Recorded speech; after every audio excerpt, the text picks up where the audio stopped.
Hey friends, Ed McDonough here, and welcome to Live Stream Wednesday, coming to you from Walpole, Massachusetts, and streaming live on Facebook, LinkedIn, and on livestreamwednesday.com. And today, I'm delighted to have on the show custom curator, designer, and co-founder of Cap Design Build, Cheryl Petteruti. Cheryl has a degree in architecture from RISD and has been a custom curator for the last 9 years. And all I have to say about her is she knows more about color and putting stuff together and designing than anybody else I know. So Cheryl, so glad to have you here. Welcome to the show today. Thanks, Ed. Thanks for having me. So I know a lot about you because I've known you for a long time. We're in a networking group together that meets every Friday, but kind of tell the folks a little bit about your background, how you got started, and why you have such a passion for doing this. So my background, like Ed said, is that I went to RISD to study architecture and design.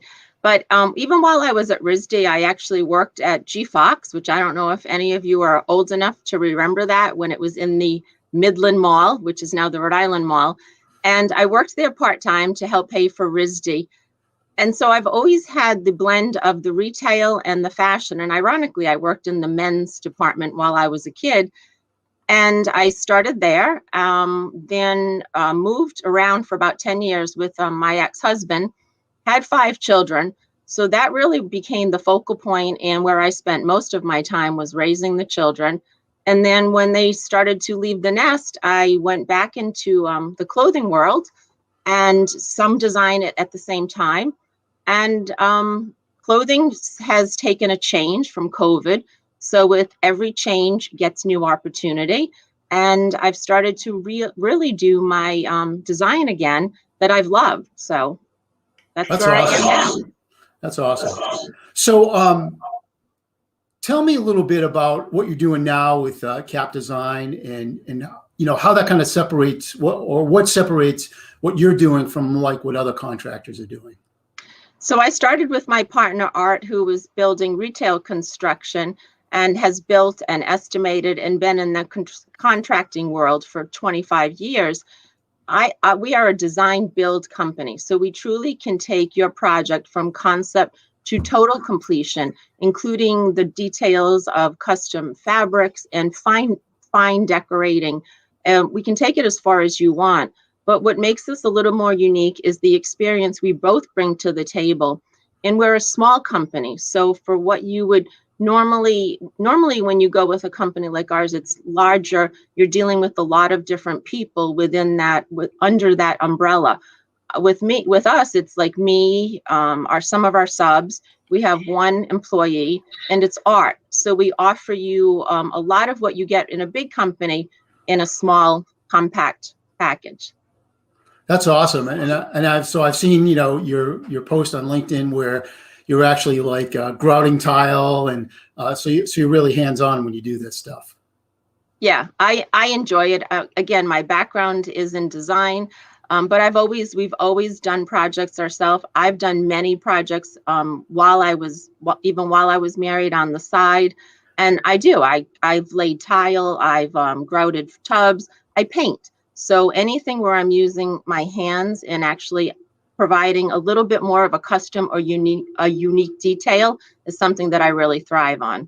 And I think that's awesome because, one of the key things is that like you're not just like the front person, the salesperson. You really understand what it takes to do it. You've been in the trenches, you've done it. You've been hammering the nails, putting the mastic down, gluing the tiles to the floor or the wall or whatever. So that's awesome that you bring that to the table. I just think that's great. And so thinking about your experience, as a mom and as an artist or whatever, how does that all come together to kind of help you guide your clients to not only realize what they want, but it really help them define it? Well, I tried to talk to them about what they're truly looking for, if it's realistic, and how the function and the flow is all going to play into the form that we're creating. So if it's a young family and they need to redo their kitchen, we talk about, like, number one, are they doing this renovation for themselves, for the next decade or more, or are they doing this because they're going to plan to put the house on the market? And it's two totally different schemes, two totally different styles. But what I like to bring to the table is, if assuming it's for them, I really try to talk to them about, how do they use the kitchen? What are they going to use it for? Do they cook? Do the children do their homework? Or are they being homeschooled in an area of the kitchen? What type of place, so that they truly understand that everything we put into that kitchen is going to help with their daily life.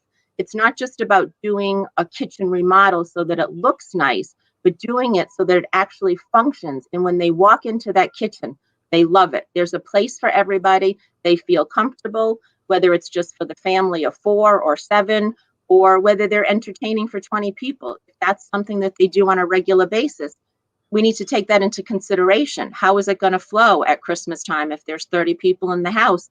Where do we put the extra table?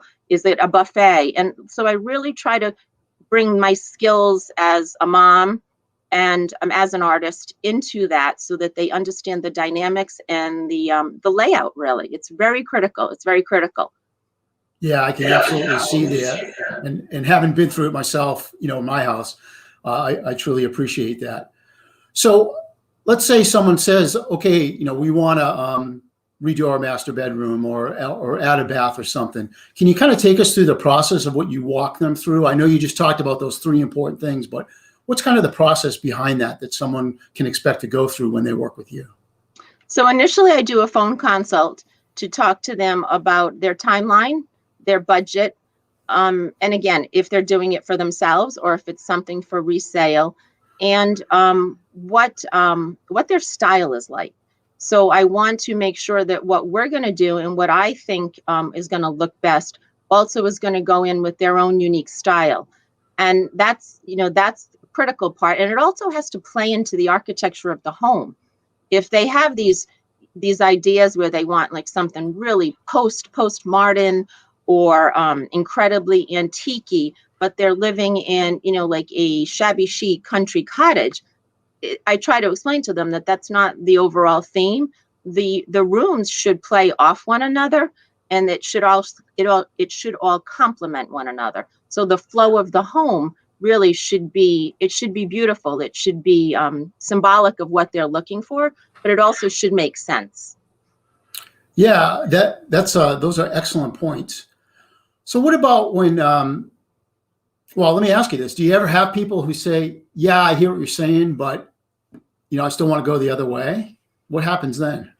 Yeah, absolutely. Not so much in the design as I did as a custom clothier. Mm-hmm. And things like that would happen all the time. I'd meet a gentleman who was, either really skinny or very, very heavy and wanted, for example, pleated pants.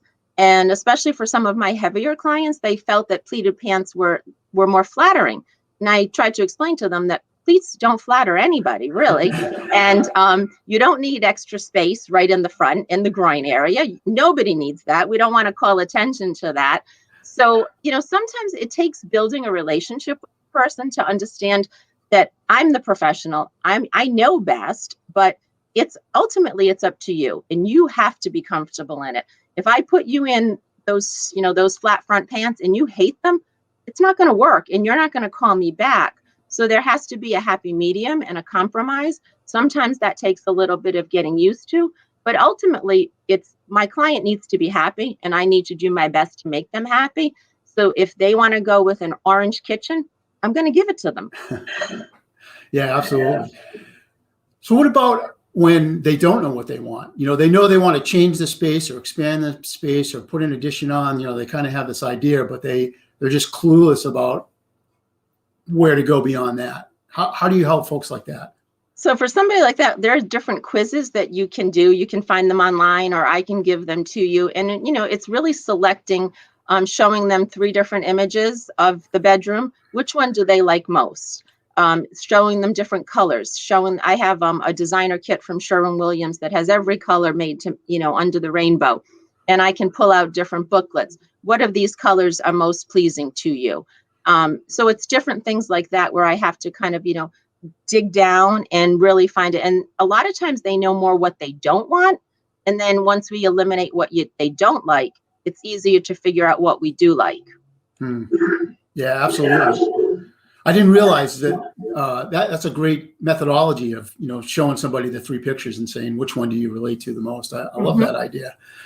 So what type of projects excite you? Like, what are the projects that you really personally love to work on?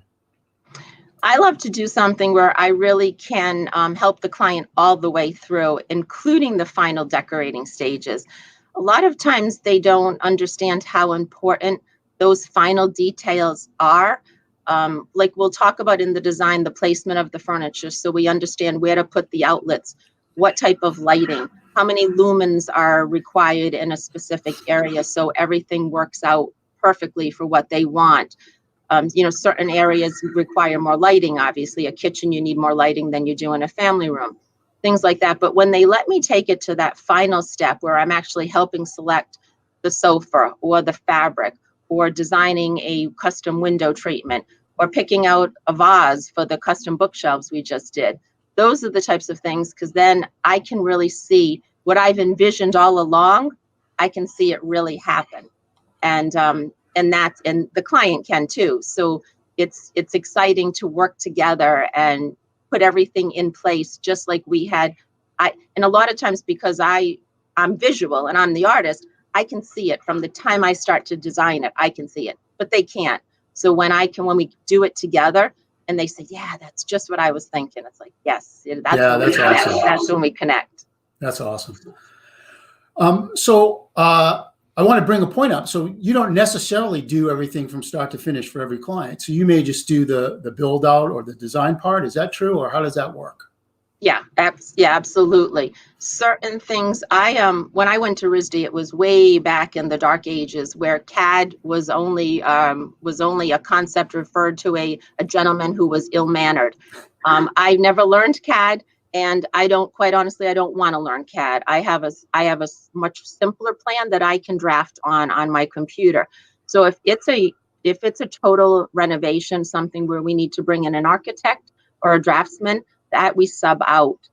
So then my hands are off. I give them the schematic and he takes that over. And then sometimes that's all I've done. Like, they don't require any decorating. I help them select the colors and that's it. And sometimes I've done things where I've just decorated a condo for somebody, or I'll just help them pick paint colors, simple things like that also. Because we're a small company and sometimes my partner is on a job for much longer than I am, I have the ability to help other contractors with their design concept, or as a product specialist, I can help them pick out what type of faucet they want or what tile, if they want a niche in their shower, things like that. Like, I can get really detailed like that and just be hired by the hour. Right. Yeah, absolutely. So I didn't realize that. So change this up a little bit. Where does your inspiration come from? I know we were talking a little bit about this before we went on the air, but tell us about what keeps you inspired.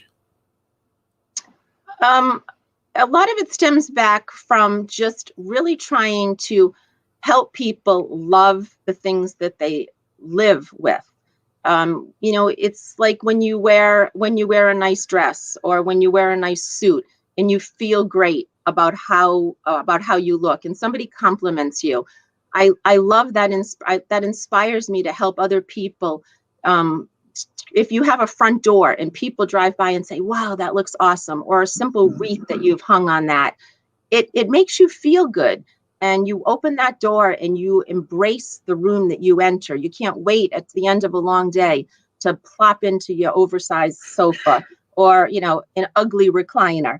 That's what it is. It's home to you.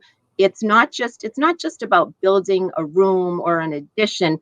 It's about creating places that truly you're going to make memories. You're going to have family memories, and incorporating maybe a piece from your grandmother or things like that really, it builds your life and it makes you feel good. And I love helping people feel good, because if they feel good, they're nicer to other people. And to me, it makes the whole world a little bit of a nicer place. It sounds corny, but it's so true, because if you feel good, you embrace the world differently, and other people can see that and they feed off of that, and it can be contagious. Yeah, that's awesome. So earlier we were talking about a quote that inspired you, or a person, and I wanted to kind of bring that up again to you. Yeah, so I'm inspired by, a lot of females. I have 4 sons and 1 daughter. I have 2 brothers. So I've been surrounded by gentlemen, and I always embrace the strong woman. I love it, and I think it's something that every woman should do, feel great about being a woman. And when I worked for Jay Hilburn, I was introduced to a man named Scott Bedbury, who helped brand the Nike Just Do It campaign. And when he was doing that, he brought in a woman named Janet Champ, who is a phenomenal writer. And I'll read you a quote that I read years ago that has inspired me. It says, "A woman is often measured by the things she cannot control. She is measured by the way her body curves or doesn't curve, by where she is flat or straight or round. She is measured by 36, 24, 36, and inches and ages and numbers, by all the outside things that don't ever add up to who she is on the inside. And so if a woman is to be measured, let her be measured by the things that she can control, by who she is and who she is trying to become. Because as every woman knows, measurements are only statistics, and statistics lie." That's tremendous. So what kind of tips can you give somebody who is maybe a do-it-yourselfer? They're not ready to maybe give you a call, but they're looking for some inspiration or ideas. Is there something that you can, a direction you can point them in? I would say research, like research. Nowadays, there is no such thing really, I don't think, as intellectual property. You can find whatever you need anywhere on the internet. You have to be wary because anybody can publish anything on the internet. So you have to decipher what's fact and what's fiction. But research, go to YouTube, go to your library and pick up a couple of books and really research, see what you're looking to do, see how it's been done before, the do's and don'ts. But don't be afraid to contact the designer or an architect or somebody who is an expert in the field, so that you can make sure you don't want to be penny wise and dollar foolish, and you don't want to do something that will only have to be redone in another 2 years when you do outgrow the space or change. Or be thoughtful and be mindful about the project you're doing, and really, put some time into it and think about what you're doing and if it's worth the investment or if it's worth looking at somebody else doing it. Right. Yeah. And you also offer free consultations. Is that correct? So Yeah. that somebody can bring you in and you can go over things with them. Well, I generally do it over the phone. Mm-hmm. And then if it seems like we're the right fit for one another, then we'll go out and we'll do like a 30-minute consultation, or I'll go out on my own, depending on what the scope of the project is. Yeah, absolutely. So Cheryl, I have your website up here on the screen. Tell people what's the best way to get in touch with you. Is that it, or is there another way? Can they connect with you on social media somehow? Yep, I'm on social media. I have a LinkedIn page. I'm on Instagram, my website, my phone number, whatever's easiest. But probably it makes most sense to go through either the social media link where they have access to see some of the things that we do. And they'll notice in that too that I don't have a particular style. You're not going to look at something and say, oh, that's a Cheryl Petteruti or that's a cap design, because I don't believe in that. I believe that everyone's style is unique, and I like to leave my mark, some type of artistic rendering or touch to each project, but that's all individual, and it's based on my client's needs and my client's style and taste and what they're truly looking for. Yeah, that's awesome. So give us your phone number real quick, just so we have that. 401-241-4111. Awesome. So Cheryl, I want to thank you so much for being on the show today. I've learned an awful lot. So thanks so much. So hang out for a minute. I'm just going to say goodbye to everybody. So I want to thank you, friends, once again for tuning in to this week's show here on Livestream Wednesday. And of course, I want to just leave you with this quick message. Would you like to be interviewed on Livestream Wednesday? Visit livestreamwednesday.com. Click the green Leave a Voicemail Here button and record and leave me a voice message. and someone from my team will get back to you within 2 business days. So once again, thanks everybody for being here today, and we'll see you next time right here on Live Stream Wednesday. Take care.